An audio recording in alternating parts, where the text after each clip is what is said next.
Bismillahirrahmanirrahim. Alhamdulillahirabbil wa bihi nasta'in wassalatu wassalamu ala sayyidil mursalin wa ala alihi wa sahbihi ajma'in. Subhanaka la ilma lana illa ma 'allamtana innaka antal alimul hakim wa la haula wa la quwwata illa billahil aliyyil azim.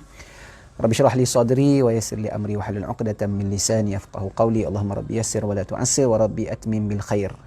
Alhamdulillah, pertama sekali kita ucap syukur pada Allah SWT pada pagi ini dapat kita bersama lagi dalam slot Ceria Duha yang dihostkan oleh Surau Raudatul Barakah, Surau Raudatul Barakah yang bertempat di Menara Zakat, Lembaga Zakat Negeri Kedah. Saya ucapkan terima kasih pada semua yang mengikuti. Boleh tekan butang share, kita manfaatkan ataupun kita sebarkan kemanfaatan ini untuk dapat didengari dan diikuti oleh semua kawan-kawan kita di luar sana. Terima kasih sekali lagi saya ucapkan pada semua yang mengikuti pada pagi ini. Terima kasih Pak Abang semua. Macam mana pagi ini, ceria-ceria kita pada pagi ini, sarapan pagi dah lagi, macam mana kita dengan solat duha, macam mana kita dengan hari yang baru ini. InsyaAllah orang yang berjaya setiap harinya dia mulakan dengan senyuman. InsyaAllah marilah sama-sama kita yang kalau muka duk kelat-kelat lagi, kita boleh senyum. Buatlah sesuatu yang boleh membuatkan kita senyum. Tak kiralah, kadang ada orang dia tersenyum dengan bahan bacaan, mungkin dia baca su'abak. Mungkin ada orang tersenyum kerana melihat keletah anak-anak. Mungkin ada orang tersenyum melihat keletah orang ramai. Mungkin dia tersenyum dengan makanan yang dia sajikan. Tapi yang penting, cuba untuk kita mulakan hari kita dengan senyuman. Dan kalau boleh setiap pagi senyum dulu. Bangkit pagi, tengok isteri, tengok anak-anak, kita senyumkan.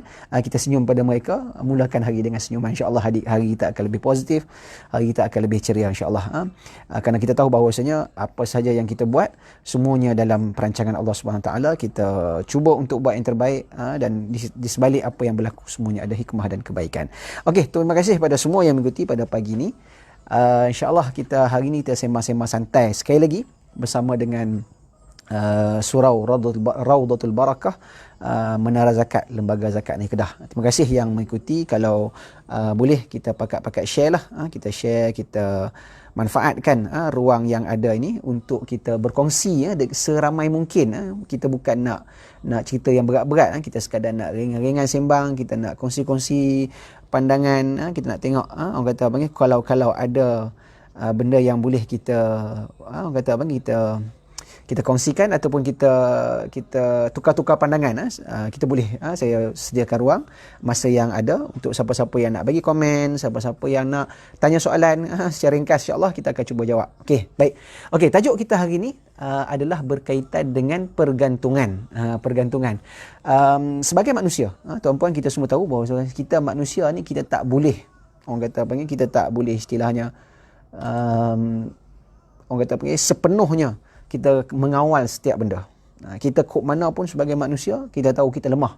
Kita tahu bahawasanya kita ni memerlukan orang lain. Bukan kata benda besar-besar, benda kecil lah. Contoh nak makan, kita perlukan orang masak. Kita nak, orang kata apa ni, nak kemas rumah, kita perlukan alatan. Kita nak pergi satu tempat, kita perlukan kenderaan. Bahkan kadang-kadang kita bukan takat perlu kenderaan, kita perlu orang bawa kita pula kan. Macam nak pergi Kuala Lumpur, kami duduk Kedah nak pergi Kuala Lumpur, paling kurang kalau nak naik bas, tak boleh bawa bas sendiri, nak kena ada orang tolong bawa kan. Pendek kata, kita memerlukan orang lain untuk kita hidup di atas muka bumi ni. Maknanya kita perlu bergantung kepada satu pihak yang lain. Okey, bila sebut tentang pergantungan ni, maknanya kita perlu sedar bahawasanya pergantungan kita kadang-kadang kita terlalu bergantung kepada makhluk melebihi pergantungan kita kepada Allah Subhanahu wa Ta'ala. Ini yang kita nak bincangkan pada pagi ini, supaya kita nak pastikan pergantungan kita yang mutlak itu adalah kembali kepada pergantungan kita kepada Allah Subhanahu wa Ta'ala.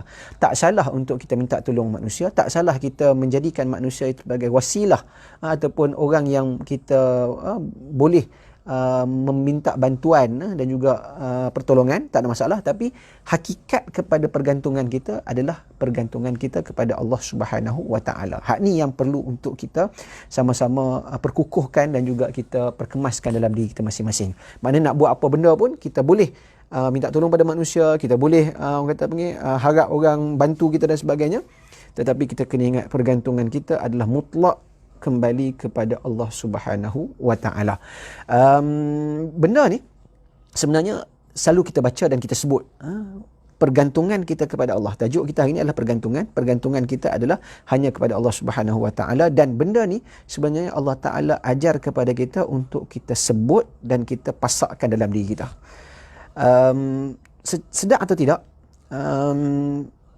kita selalu sebut tentang pergantungan kita kepada Allah. Selalu kita sebut. Bila? Iaitu dalam bacaan kita, dalam bacaan solat kita, dalam bacaan Al-Quran kita, dalam kata zikir-zikir yang kita sebut, selalu kita ulang-ulang tentang pergantungan kita kepada Allah. Maknanya kita sudah pun menyebut dan memasakkan dalam diri kita bahawasanya kita akan bergantung hanya kepada Allah Subhanahu Wa Taala. Cuma yang jadi masalah sikit pada kita adalah apabila kita hanya sebut di mulut tapi tak kita rasa. Itu je problemnya. Maknanya kita selalu sebut kita bergantung pada Allah, kita faham tentang kita bergantung pada Allah, tapi kita tak apa menghayati benda itu. Contoh, antara ayat Al-Quran yang cukup powerful untuk kita memasakkan dalam diri kita, mempasakkan, bukan masak, masak makan tu, mempasakkan, betulkan. Kalau ada orang yang ahli bahasa tu betulkan, mungkin pasak, mempasakkan dalam diri kita pergantungan kita hanya kepada Allah Subhanahu Taala, iaitu melalui satu ayat ataupun satu surah yang selalu kita baca.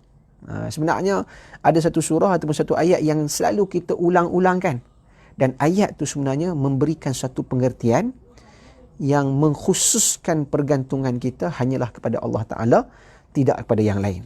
Ini yang orang kata yang menarik berkaitan dengan pergantungan kepada Allah, dan memang hari-hari kita dah sebut benda tu. Bila benda kita sebut, dia dah ada, cuma kita kena pertingkatkan dalam bentuk penghayatan, kita kena pertingkatkan dalam bentuk orang kata pengamalan. Apa ayat tu? Ayat tu saya nak kongsi di sini. Kongsi yang rasa kalau kita tak kongsi pun semua orang tahu, tapi sekadar untuk kita tazkirah, kita ulang-ulangkan, dan benda tu kita dah sebut dan kita selalu baca, iaitu tidak lain dan tidak bukan ayat tentang pergantungan mutlak kita kepada Allah Ta'ala. Selalu kita baca dalam surah Al-Ikhlas. Surah Al-Ikhlas. Surah Al-Ikhlas surah apa? Surah Qul Huwallahu Ahad lah. Antara surah yang paling popular lah.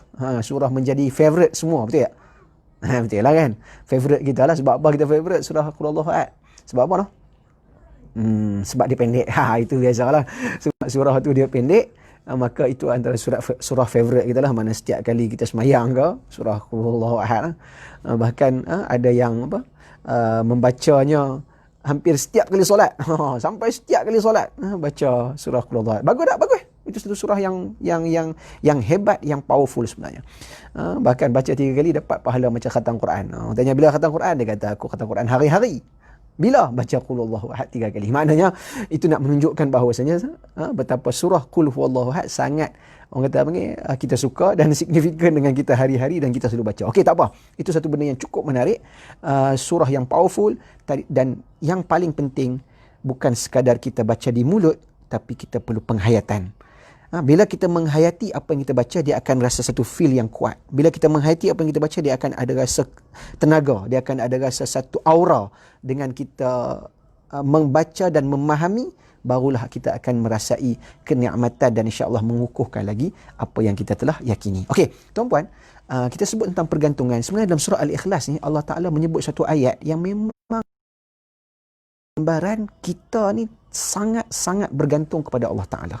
Dalam surah Al-Ikhlas, Allah Ta'ala sebut ada satu ayat yang mana menggambarkan bahawasanya kita ni tidak ada yang lain tempat pergantungan kita, hanyalah kepada Allah Subhanahu Wa Ta'ala. Apa ayat itu?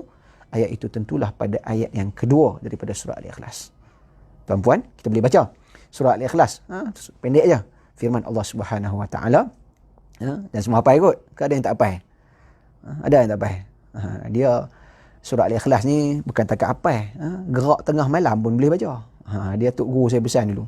Nak mengapai apa-apa, nak mengapai surah ke, nak mengapai apa ke, nak mengapai apa, kata sifir dulu, zaman dulu ada orang hafal sifir. Lah ni kurang lah sikit orang hafal sifir pasal dia pakai kalkulator kan. Kalau nak hafal apa pun, hafallah sampai ke tahap hafal surah Qul Huwallahu Ahad. Maksud dia apa? Gerak tengah malam pun tahu sambung. Maksud dia bila tengah lena, tidur orang gerak. Qul Huwallahu Ahad, sambung. dia boleh sambung Allahus Samad. Nah, gitulah maksudnya. Maknanya hafal sungguh. Maknanya abang kata surah Al-Ikhlas ni surah yang kita semua hafal, kita suka surah itu, kita baca hari-hari. Hari ni kita akan tengok sedikit berkaitan dengan surah berkenaan, yang mana dalam surah berkenaan memberikan suatu panduan kepada kita, memberikan satu peringatan kepada kita, pergantungan kita hanyalah mutlak kepada Allah Subhanahu wa taala. Okey, dalam surah Al-Ikhlas Allah Taala berfirman ayat pertama, qul huwallahu ahad. Katakanlah wahai Muhammad, Allahu ahad. Allah Taala itu tunggal. Okey, satu. Kemudian ayat yang kedua yang saya sebut tadi. Ini ayat yang kita nak bincangkan. Allahus Samad. Allahu As-Samad. Allah Taala itulah As-Samad. As-Samad ni apa dia? As-Samad ni maksudnya pergantungan. Allah itulah tempat kita bergantung. Allah itulah tempat kita mengharapkan.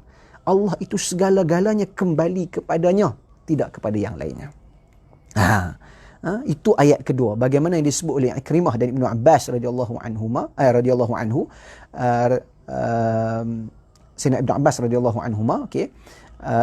Dalam Ibnu Katsir menyebutkan bahawasanya maksud kepada Allahus Samad alladhi yasmudul khalaiq ilaih fi hawaijihim wa masailihim. Ibnu Abbas mentafsirkan ayat ni, yang dikatakan Allahus Samad itu adalah Allah yang dia itu yasmadul khalaiq ilaih, bergantunglah semua makhluk-makhluk kepadanya. Maknanya semua makhluk yang ada bergantung kepada Allah Ta'ala fi hawaijihim, pada semua hajat mereka, wa masailihim, dan semua permintaan mereka. Maknanya Allah Ta'ala ni adalah tempat semua makhluk bergantung. Dan kita kena ingat bahawasanya bila kita sebut kata Allah Ta'ala tempat kita bergantung satu-satunya, maka tidak ada yang lain yang boleh untuk kita mengharapkan pergantungan. Yang lain ni hanyalah sebagai wasilah. Pergantungan asal kepada Allah. Bab rezeki, bab sihat, bab apa saja usaha yang kita lakukan, jangan lupa Allahus Samad. Allah lah tempat pergantungan.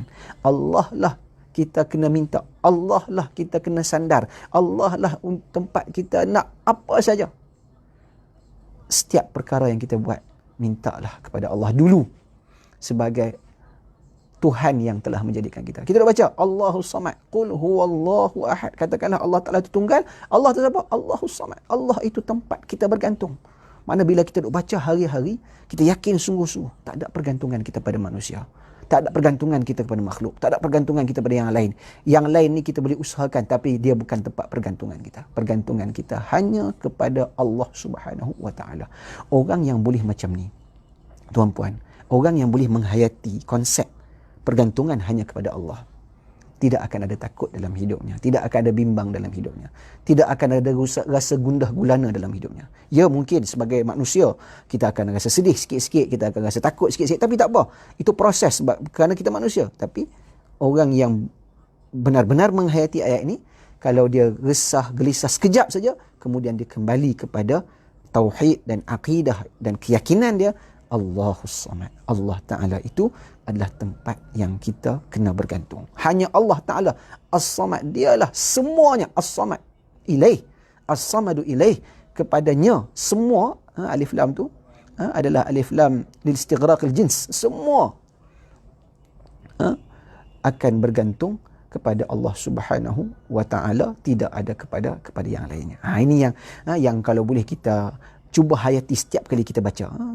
Maknanya bila kita baca surah Qul Huwallahu Ahad, bukan sekadar sebut di mulut, kita yakin sungguh Allahu As-Samad. Allah Ta'ala itulah As-Samadu, dialah As-Samad, tempat pergantungan. Segala permasalahan kita, segala permintaan kita bergantunglah kepada Allah Subhanahu wa Ta'ala, tidak kepada yang lain. Kenapa? Kerana kalau kita bergantung pada lain, kita akan rugi. Ada pepatah Arab ataupun orang Arab selalu sebut, siapa man i'tamada ala mali qalla. Orang kadang-kadang ni dia bergantung ni, biasanya manusia ni kadang-kadang bergantung pada harta. Dia rasa harta banyak barulah dia hidup selesa. Ada orang kadang-kadang dia rasa pergantungan dia kepada pengaruh dia. Dia ramai pengikut, dia ramai followers. Sekarang ni dalam dunia followers, dia ramai orang follow dia, ramai ikuti dalam IG, dia rasa dia hebat. Dia dapat sokongan yang ramai, dia rasa dia hebat. Ada orang kadang-kadang dia bergantung kepada kebijaksanaan dia. Dia rasa dia cerdik, dia rasa dia hebat, dia dengan ilmu yang dia ada, dengan kecerdasan yang dia miliki, dia rasa dia hebat sangat. Kadang-kadang ada orang dia rasa pergantungan dia kepada kekuasaan dia, bila dia ada kuasa dia rasa dia hebat. Tapi sebenarnya itu semua adalah perkara-perkara kecil sahaja. Dengan sebab tu ada pepatah Arab menyebutkan man i'tamada ala mali qalla. Siapa yang bergantung kepada hartanya, ingat hartanya akan berkurangan. Dia kata dia hebat, dia kaya, dia luar biasa, okey. Sampai satu hari hartanya berkurangan. Kita boleh baca dalam surah Al-Kahfi, Allah Taala cerita bagaimana ada orang yang kaya, sahibul bustan, orang yang ada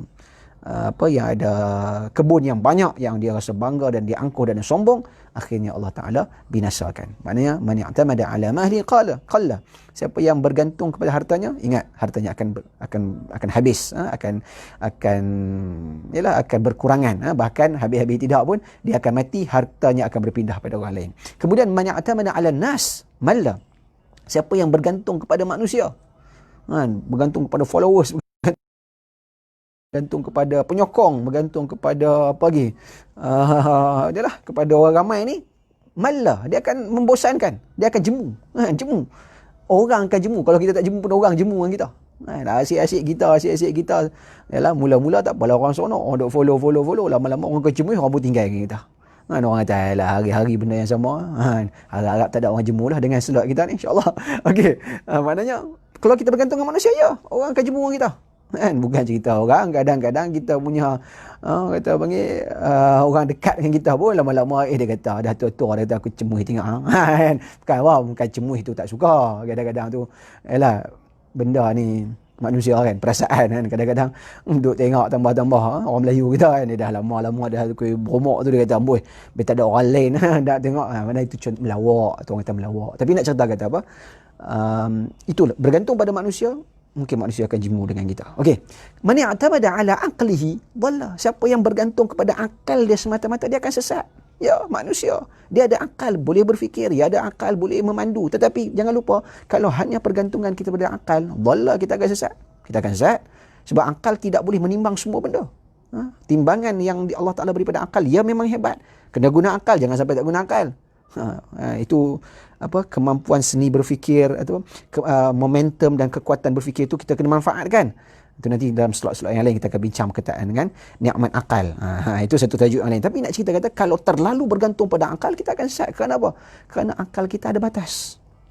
Akal kita ada batas. Akal kita Allah Taala beri, contohlah dalam bentuk timbangan ni, Allah Taala beri untuk kita timbang 10 kilo. 10 kilo berat dia punya kapasiti dia boleh timbang dekat 10 kilo. Maknanya ada benda-benda yang lebih daripada 10 kilo kita tak boleh timbang akal. Kita ada kat rumah kita ada timbang sayur tu.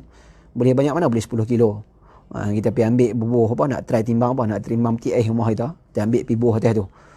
Ambil peti air hak berat tu, kita buh atas timbang rumah kita 10 kilo. Buh dia ni pecah kilo kita. Maknanya kilo kita tak mampu tampung. Macam itulah akal. Akal kita boleh timbang dekat 10 kilo. 10 kilo Yang timbang lebih. Mana yang lebih pada tu, kita kembali pada wahyu. Yang lebih, ada benda-benda yang lebih yang tak mampu akal fikir, itu serah pada wahyu.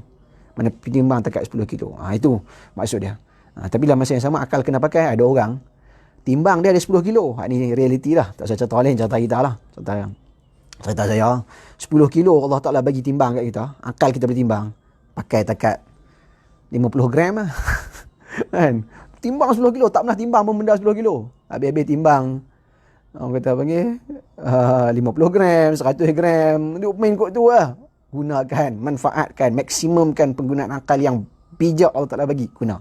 Tapi kena ingat, penggunaan akal tidak boleh kita terlalu bergantung pada dia, kerana kita kena kembali kepada Allah Subhanahu Wa Ta'ala. Kembali kepada Al-Quran, kembali kepada hadis, kembali kepada keputusan-keputusan yang kita buat. Kadang-kadang kita kena istikharah, minta panduan daripada Allah Ta'ala, sembahyang hajat dan sebagainya. Itu adalah antara proses, bukan sekadar penggunaan pada akal. Man i'tamada ala aqlihi dhalla. Siapa yang hanya bergantung kepada akal dia semata-mata, dia akan sesat.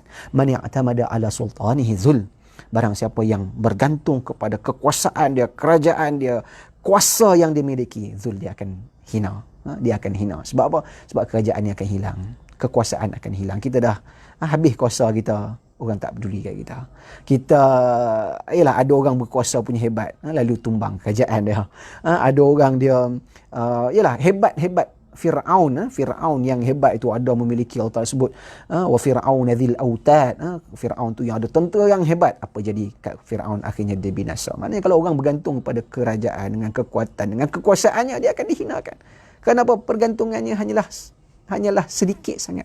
Kuasa yang ada dalam konteks dunia ni hanyalah sedikit. Hebat-hebat satu-satu negara yang kuat, macam Amerika Syarikat sekalipun yang kononnya terlalu kuat itu, akhirnya Allah Subhanahu Wa Taala uji dengan coronavirus. Sampai hari ini mereka masih tak jumpa jalan keluar untuk mengekang penularan wabak berkenaan. Mana nak abang kata, man ya'tamada ala sultani dzul, siapa yang terlalu bergantung kepada kekuasaan dia akan hina. Maka dengan sebab itulah, bergantung kepada manusia, kita akan manusia akan jemu dengan kita. Bergantung pada harta akan habis. Bergantung kepada akal akan bawa kita terpesong dan tersesat dan sebagainya. Bergantung kepada kekuasaan pun tak guna, kepada kekuasaan akan hilang, akan habis, akan menghinakan kita. Maka nak buat macam mana? Man ya'tamada 'ala Allah. Barang siapa yang bergantung hanya kepada Allah Subhanahu Wa Taala, apapun dia kembali pada Allah, fala qalla wala malla wala dhalla wala dhulla. Tidak akan berkurangan. Bila bergantung pada Allah, tidak akan berkurang, tidak akan menjemukan, tidak akan hinakan. Maknanya hanya orang yang betul-betul menghayati konsep Allahus Samad, Allah yang tempat kita bergantung dan mengharap, insya-Allah kita tidak akan susah, tidak akan payah, tidak akan jerih, tidak akan perih. Walau apa saja cabaran yang kita hadapi, walau apa banyak nikmat yang kita miliki, kita tahu bahawasanya kita hanyalah hamba yang hina di hadapan keagungan dan kebesaran daripada Allah Subhanahu Wa Taala. Tuan-tuan dan rahmati Allah, itulah sedikit kita punya kita punya perkongsian pada pagi ni. Maknanya kita mulakan hari kita dengan refresh balik kita punya akidah atau keyakinan kita kepada Allah Subhanahu Wa Taala, dengan kita banyak membaca surah Al-Ikhlas, surah yang memang selalu kita baca, bagus. Cuma kita pertingkatkan dari segi kefahaman konsep Allahus Samad itu. Bila kita faham sungguh-sungguh benda ni, insya-Allah kita akan lebih tenang, lebih positif dalam hidup kita, lebih ceria. Insya-Allah apa saja yang berlaku, tak kiralah dalam bentuk musibah, cabaran ataupun dalam bentuk nikmat, apa saja yang kita berlaku, kita tak tak lajak lah. Kalau kita dapat musibah, ya sedih sebab kita manusia, itu normal. Tapi dia tidak lajak, dia punya tahap kesedihan dan juga kemurungan dia. Begitu juga kalau dia dapat nikmat, dia tidak sombong, dia tidak angkuh, kerana dia tahu bahawasanya semuanya adalah bergantung kepada Allah Subhanahu Wa Taala. Saya ada seorang kawan saja, teringatlah buahlah. Dia selalu, saya suka dia punya zikir dia. Dia selalu sebut Allahus Samad. Dia sebut Allahus Samad. Dia punya dijadikan zikir. Duduk berjalan, Allahus Samad. Saya ada seorang sahabat, orang Perak. Tak payah sebut nama dia lah. Tapi ada seorang sahabat, dia jadikan zikir dia Allahus Samad. Bagi saya zikir yang cukup menarik, kerana bila kita sebut Allahus Samad, Allah lah tempat bergantung, Allah lah tempat bergantung, maka di situ pergantungan kita akan semakin kuat dengan Allah Ta'ala. Kita hayati ayat ini yang selalu kita ulang dan kita baca dan kita pasakkan dalam diri kita, insya-Allah. Dengan kita memasakkan dan meyakini perkara berkenaan, insya-Allah hidup kita akan lebih ceria, hidup kita akan lebih positif, hidup kita akan lebih berdaya saing, insya-Allah. Kita akan hadapi apa saja yang kita lalui setiap hari, insya-Allah dengan penuh bersedia, dengan penuh positif, dengan penuh kekuatan, dan kita yakin bahawasanya apa saja yang kita buat, kita tidak akan bergantung kepada mana-mana makhluk. Makhluk ni hanyalah wasilah-wasilah yang Allah Ta'ala sendiri hantar. Kita tahu bahawasanya Allah Ta'ala menghantar orang untuk bantu kita. Allah Ta'ala menghantar orang untuk istilahnya memudahkan urusan kita. Hanyalah proses itu berlaku dan kita kena berterima kasih kepada orang yang membantu kita ataupun orang yang di sekeliling kita. Tapi pergantungan mutlak itu kembali kepada Allah Subhanahu Wa Ta'ala. Saya rasa itulah dahulu untuk hari ini kita punya perkongsian ringkas. Mudah-mudahan ada manfaatnya. Terima kasih kepada yang mengikuti kami daripada Surau Radul Barakah, Menara Zakat, Lembaga Zakat Mari Kedah. Saya ucapkan terima kasih kepada kawan-kawan yang mengikuti. Terima kasih, saya nak sebutkan di sini ramailah. Terima kasih pada Puan Zahara, terima kasih pada Ustaz Abdul Hadi, Ustaz Habib Salihi, sahabat saya Ahmad Mukhlis, sahabat lama ni, lama tak jumpa, Ustaz Mukhlis Babak, orang Sungai Petani, dan juga semua yang mengikuti live pada pagi ni. InsyaAllah kami di Surau Radul Barakah Menara Zakat, lembaga zakat ni Kedah akan adakan, kira kita usahakan setiap hari lah untuk kita adakan ceria duha ini. InsyaAllah tukar-tukar orang lah, maknanya setiap hari akan ada perkongsian untuk hari kita dengan keceriaan. InsyaAllah hidup kita akan penuh dengan kejayaan. Kita jumpa lagi pada pertemuan akan datang. Terima kasih. Aqulu qawli hadza astaghfirullahal azim li wa lakum. Wassalamualaikum warahmatullahi taala wabarakatuh. Jumpa lagi.